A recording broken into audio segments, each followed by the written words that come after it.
friends, welcome back to Grand Adventure. I'm your host Mark Guido, and we are in southern West Virginia, here to see the new River Gorge National Park. So stay tuned.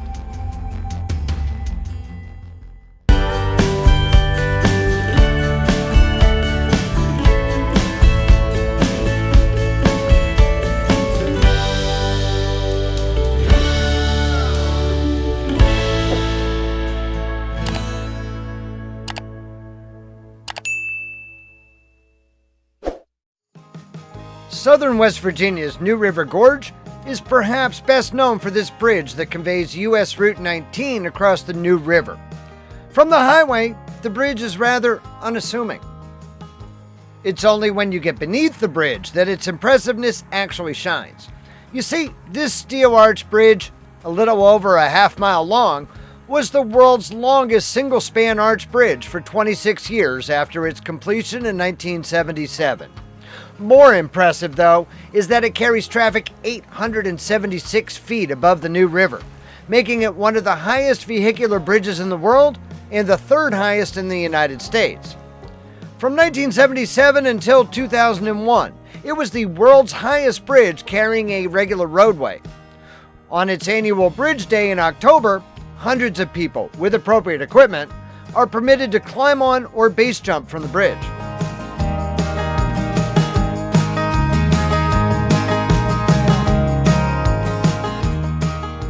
The bridge, however, is just a fraction of the intrigue of the New River Gorge, which just became a U.S. National Park in 2020. The New River continues to sculpt this longest and deepest river gorge in the Appalachian Mountains. The New River Gorge National Park and Preserve stretches for 53 miles, from just downstream of Hinton to Hawks Nest State Park near Ansted, West Virginia. The park is rich in culture and natural history, and offers an abundance of scenic and recreational opportunities. It's home to some of the country's best whitewater rafting, and is also one of the most popular climbing areas on the East Coast. It's also home to historic timbering and coal mining operations that help fuel American industry, which we'll explore throughout this entire Grand Adventure.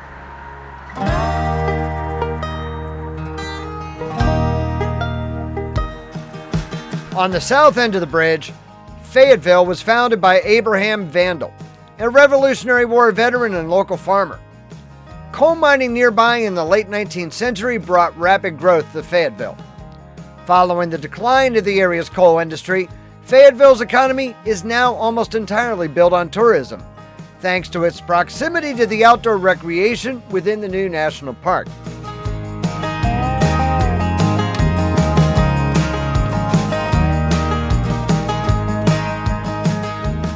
By eroding the gorge, the New River has exposed 4 seams of coal, considered among the best bituminous coal in the world. The smokeless New River coal once fed the boilers of the nation's trains, factories, fleets, and power plants, and its coke fueled the nation's iron furnaces. More than 50 company-owned towns once lined the New River Gorge, and today we're off to explore one of those, the historic town of Thurmond. The New River Gorge opened to the outside world in 1873 with the arrival of the Chesapeake and Ohio Railroad, now CSX. Within the national park, there are old railroad depots, rail yards, rail grades, steel and timber trestle bridges, railroad equipment, archaeological sites, and associated towns like Thurmond that were developed to support the railroad. Thurmond was accessible solely by rail until 1921, when this road crossed the New River on this single-track railroad bridge. It was an important switching center for the C&O, a place where short trains from mines in the area were assembled into longer trains for shipment to markets on the main line. Thurmond occupies a narrow stretch of flat land along the Chesapeake and Ohio Railroad track, with no road between the tracks and the town. During the heyday of coal mining in the New River Gorge, Thurmond was a prosperous town, with several hundred residents and a number of businesses and facilities for the railway. But by the 1950s, it had declined to nearly a ghost town. Even today, it's West Virginia's least populous town. During 2005 city elections, 6 of the city's 7 residents sought elective office. At the 2020 census, it was reported to be a population of only 5. Thurmond was incorporated in 1900 and was named for Captain W.D. Thurmond, who settled here in 1844. He received the 73-acre site in 1873 as payment for a surveying job.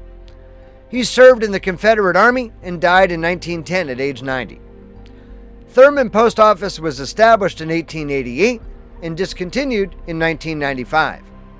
The community remained small until Thomas G. McKell of nearby Glen negotiated with the Chesapeake and Ohio Railway for a crossing at Dunloop Creek in 1892.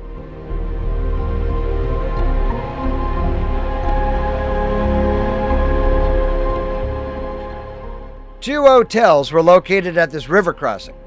One was called the Lafayette, known locally as the Lay Flat, which was situated right here close to the railroad. Thurmond banned alcohol from his lands, which comprised the original incorporated portion of the town. Across the river, the 100-room Glen Hotel was built in 1901 on land owned by the McKell family, which had no such scruples. The surrounding area in Glen became notorious as Thurmond's red light district. The road into Thurmond across the bridge subsequently crosses the main line and climbs the hill behind the town, so that it parallels the town 150 feet higher on the hill before dropping down next to the tracks. This is where most of Thurmond's residential structures were built. Most housing types were standardized, with 3 or 4 basic types corresponding to different positions in the railroad hierarchy.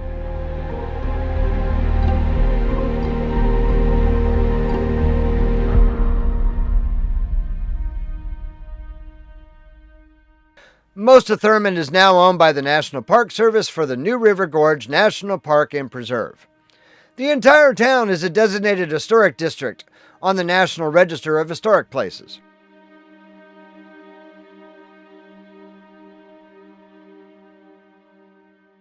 The C&O Passenger Railway Depot in town was built in 1888 and renovated in 1995, and now functions as a Park Service visitor center.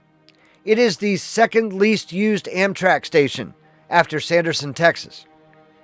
We'll be right back with a whole lot more of New River Gorge right after a brief message from our video sponsor.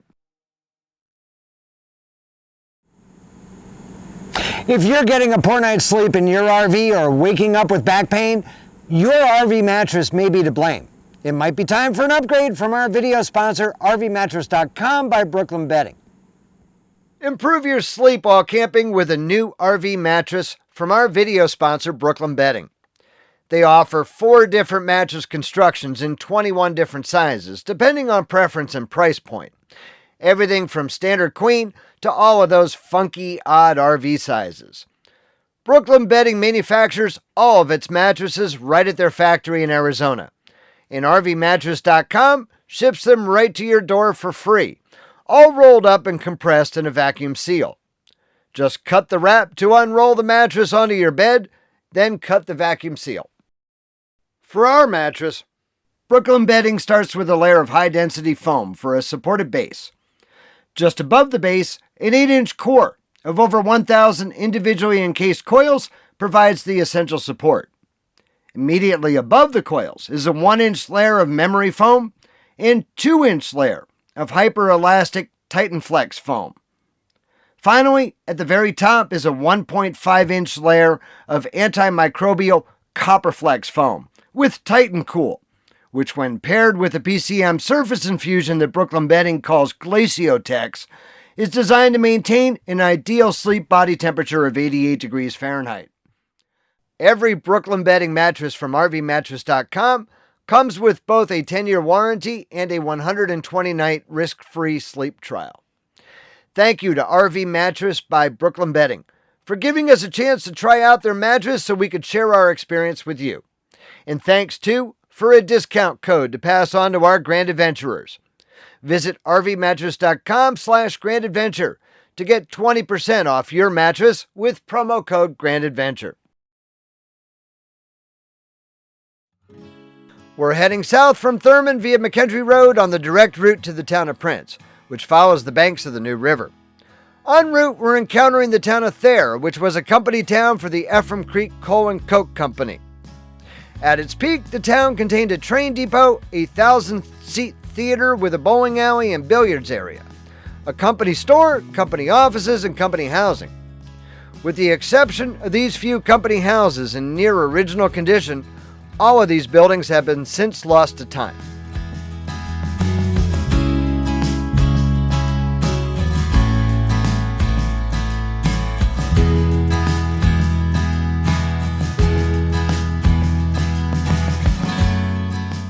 The National Park Service hypothesizes that this large two-story structure was probably a boarding house. However, the road to get there is not suitable for most vehicles. Beyond the edges of Thayer, McKendree Road quickly becomes impassable for all but four-wheel drive vehicles with substantial ground clearance. One such visitor didn't follow this advice and was forced to abandon his disabled vehicle and seek help. We met him riding back in the passenger seat of a tow truck that seemed far too large to navigate the road. Rather than being a mining town like most other settlements in the New River area, Prince instead provided goods and served as a travel hub for miners and passengers on the C&O Railroad. This general store was built by the Prince brothers in 1872 and closed in 1984.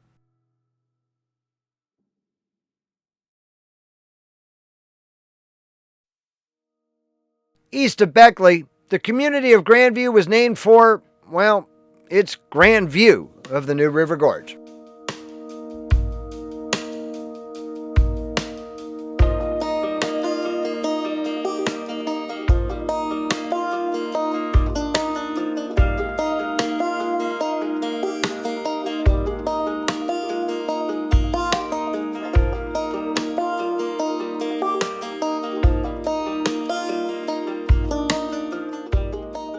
South of where I-64 crosses the New River lies Sandstone Falls, the largest waterfall on the New River.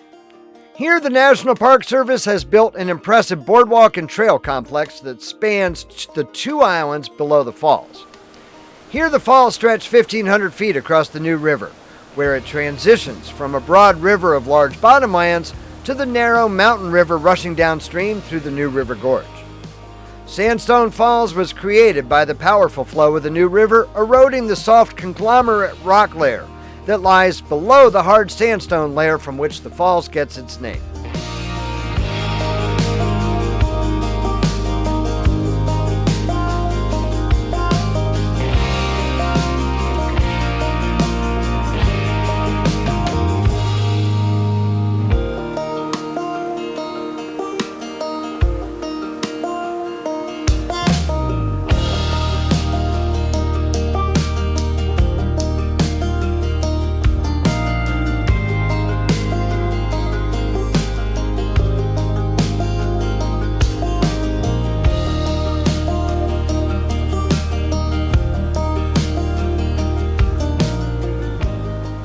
Getting to Sandstone Falls from I-64 requires driving south for 10 miles along the east side of the river, crossing a bridge, and then doubling back north along the west side of the river for nearly the entire distance. At the point where this route crosses the river lies the town of Hinton. A once booming railroad center, the town is a large historic district, railroad museum, antique shops, and restaurants.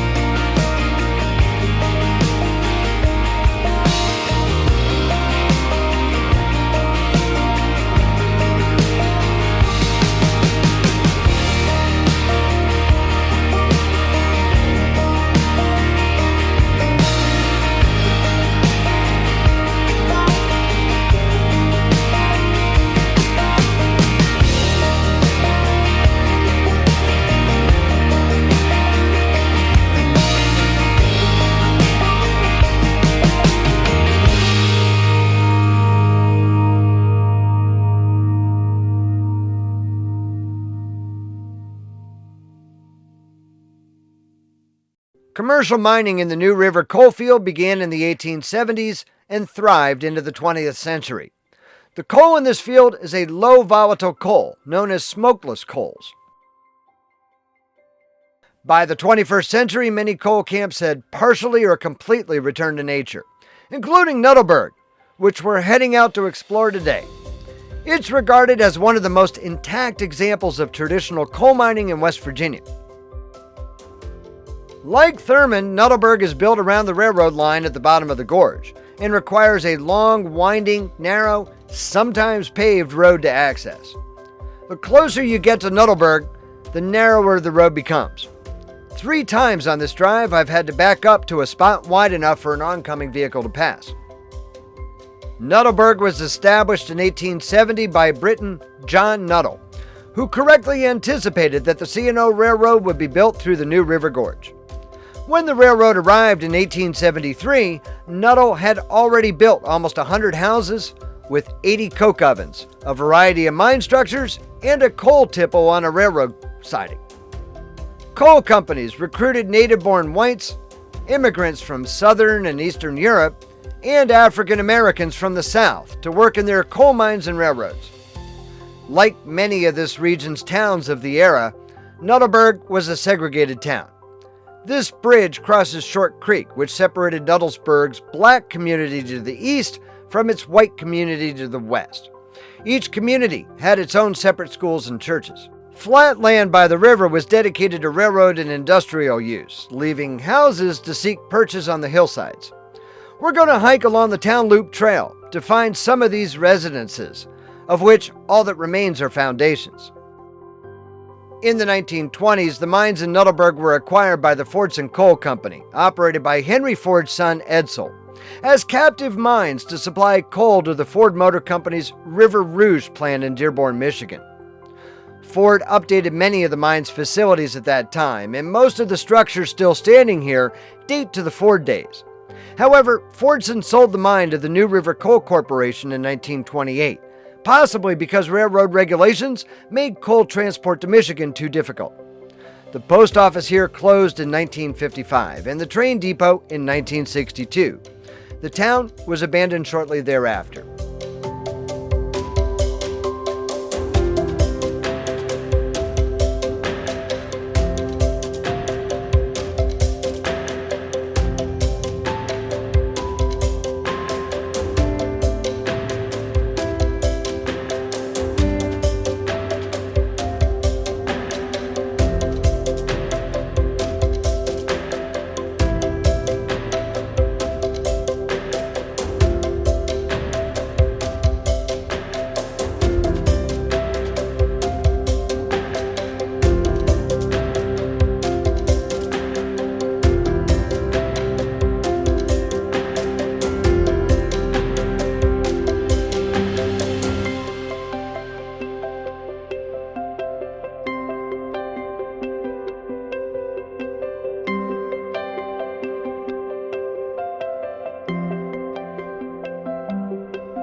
Ford completed this new coal tipple built by the Roberts and Schaefer Company of Chicago in 1924, and the new quarter-mile conveyor to transport coal from the mine down the mountain to the tipple was added in 1926 by the Fairmont Mining Machinery Company of Fairmont, West Virginia.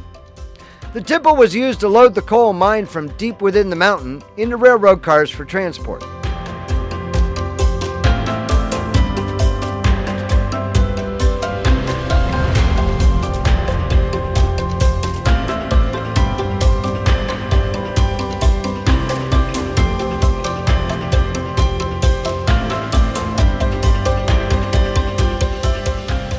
This long open stretch west of the tipple was where coal was fed to 80 coke ovens, which converted coal into high carbon coke that was used in pig iron blast furnaces. The coke was produced by baking coal under a regulated flow of air.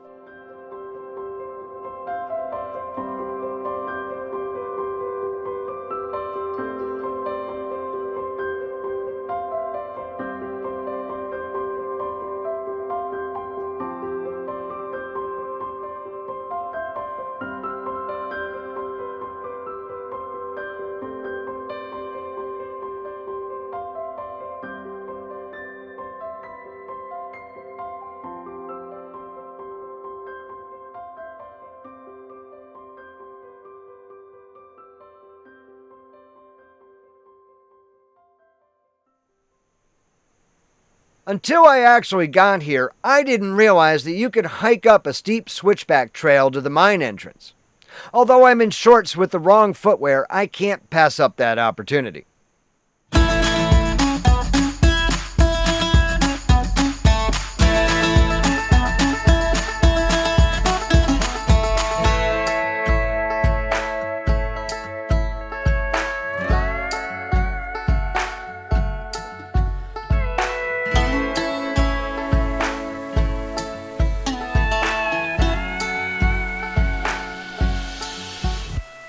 Before its ascent, the route to the mine entrance and head house follows the bed of this old railway siding built by Nuttall. The steeper portion of the trail parallels the coal conveyor.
This is the mouth of the Nuttall Mine, an underground room and pillar mine in the region's Sewell seam.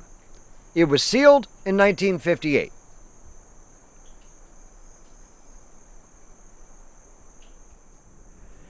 It was a constant 54 degrees inside the mine, and I'm telling you, you should feel the cold air pouring out of this place right now.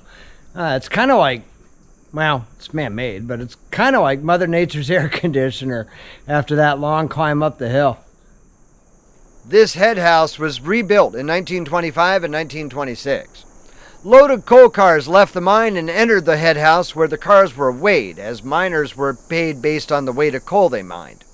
Afterward, the coal was dumped and transferred to the conveyor for the downhill trip to the waiting railroad cars, as the empty mine cars headed back into the mine to retrieve more ore. The other really special thing about this hike up here to the mine entrance is that I've been the only person here. There's nobody else in the parking lot. There's been nobody else on the trail. There's nobody else here at the head house and the mine entrance. This has been really a special experience because I really feel like I'm kind of back in the time of when they mined the coal here.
I'm telling you right now, if you come to New River Gorge and you only do one thing, drive down to Nuttallburg and hike every inch of every trail here, you will be amazed.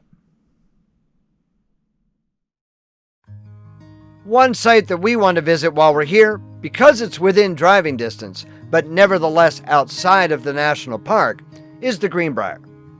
Since 1778, visitors have traveled to the town of White Sulphur Springs to take the waters of the area. Today, the Greenbrier is situated on 11,000 acres of land with 710 guest rooms, 20 restaurants and lounges, more than 55 indoor and outdoor activities and sports, and 36 retail shops. It was built in 1913 by the Chesapeake and Ohio Railway, and over the years, a total of 26 U.S. presidents have stayed at the hotel. It's also the site of a massive underground bunker that was meant to serve as an emergency shelter for the United States Congress during the Cold War. Following years of heavy losses, CSX had the hotel file for bankruptcy protection in 2009, and it's now owned and operated by Justice Family Group, headed by coal baron and West Virginia Governor Jim Justice.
I'm not going to spend a lot of time dwelling on our campground here outside of Beckley, West Virginia at Lake Stevens County Park, because this may be the first time ever that we've stayed in a county park that I truly cannot recommend that you stay in.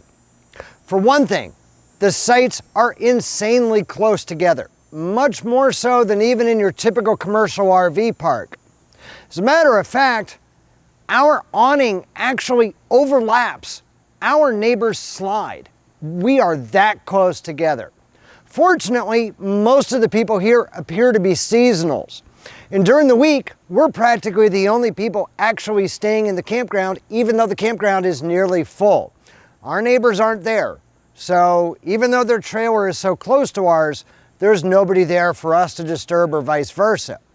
On top of that, this has to be the screwiest layout I have ever seen. They have the main driveway where you pull in, and these are actually pull-through sites. However, the driveway to exit is blocked off on both ends. On top of that, some of these trailers are so long that they partially impede the flow of the traffic on that road.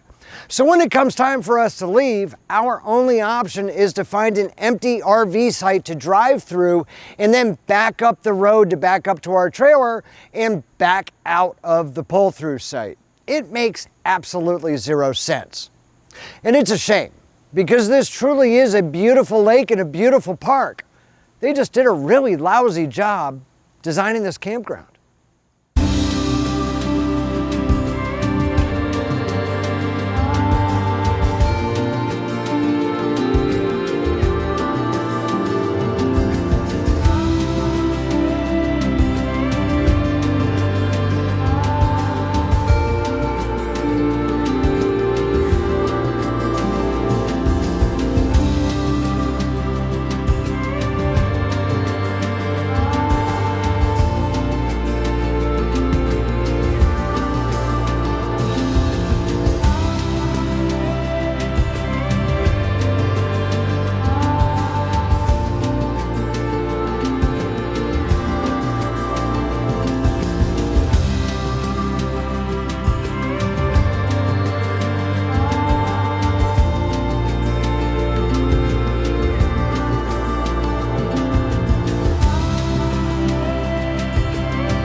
So we truly hope that you've enjoyed visiting New River Gorge National Park and Preserve with us.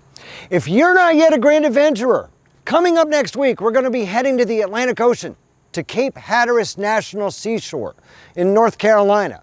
So go smash that little red subscribe button right down there in the lower right-hand corner of your screen and ring that notification bell to be sure that you never miss a grand adventure.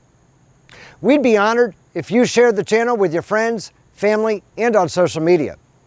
Understand, it is extremely important to us that if you liked this episode, please be sure to give us a big thumbs up down below. And while you're down below, you're going to find the comments section, and we'd love to hear from you after each grand adventure. So until next week from Cape Hatteras, please remember, life is nothing but a grand adventure. We'll see you then.